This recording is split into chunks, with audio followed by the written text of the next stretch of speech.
Salam sejahtera Bapak, Ibu, serta saudara-saudari semua.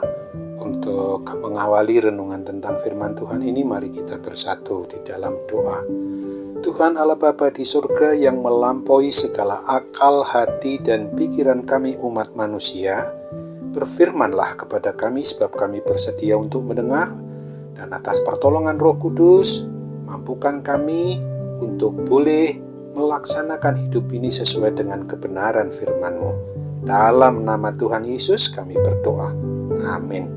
Sebagai nas renungan firman Tuhan hari ini diambil dari 1 Tesalonika 5 ayat 16 hingga ayat 20 yang berbunyi, "Bersukacitalah senantiasa, tetaplah berdoa, mengucap syukurlah dalam segala hal, sebab itulah yang dikehendaki Allah di dalam Kristus Yesus bagi kamu.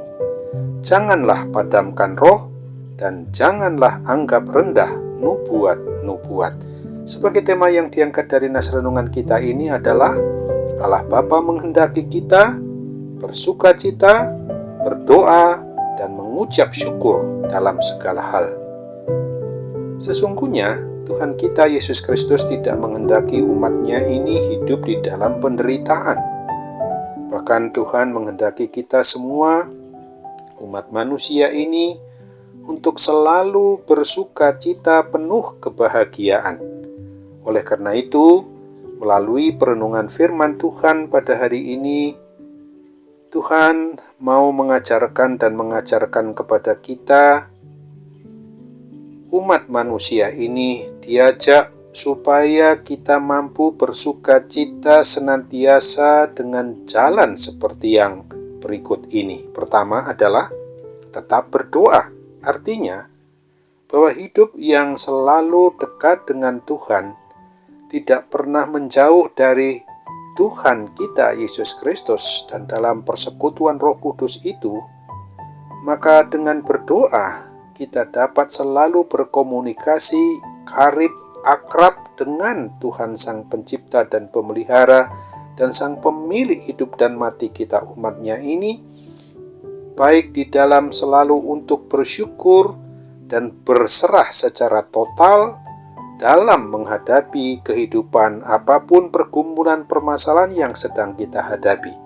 Kedua, mampu mengucap syukur dalam keadaan apapun juga, karena menyadari dan mengimani bahwa Tuhan itu tidak pernah meninggalkan kita, dan Tuhan selalu mengarahkan hidup kita ini untuk selalu bermotivasi kebenaran dan kebaikan sesuai dengan kebenaran firman Tuhan, dan untuk itulah kita harus memotivasi diri untuk selalu karib dan dekat dengan Tuhan Yesus Kristus.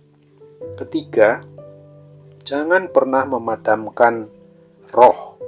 Berarti selalu hidup sesuai dengan tuntunan atau bimbingan Roh Kudus dan tidak pernah menolak bimbingannya, agar kita boleh dan dapat dimampukannya untuk selalu menjalani hidup ini sesuai dengan kebenaran dari firman-Nya dan berbuah menurut kehendak Tuhan Yesus Kristus saja dalam persekutuan Roh Kudus.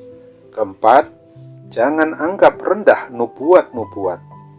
Kehadiran kuat kuasa Roh Kudus di dalam hidup kita ini pasti akan memampukan kita untuk boleh menikmati hidup yang berdasarkan pada satu-satunya jalan, satu-satunya kebenaran, satu-satunya kebaikan, dan satu-satunya hidup bersama sebagai persekutuan dengan Tuhan Yesus Kristus melalui kehidupan keluarga, dalam persekutuan jemaat atau umat yang beriman yang percaya kepada Kristus, di dalam satu komunitas banyak atau sedikit sekalipun, maka janganlah kita anggap rendah adanya nubuat-nubuat, sebab pada setiap pribadi kita ada unsur anugerah yang Tuhan karuniakan kepada kita sebagai nabi yang harus memberitakan firman Tuhan Yesus saja.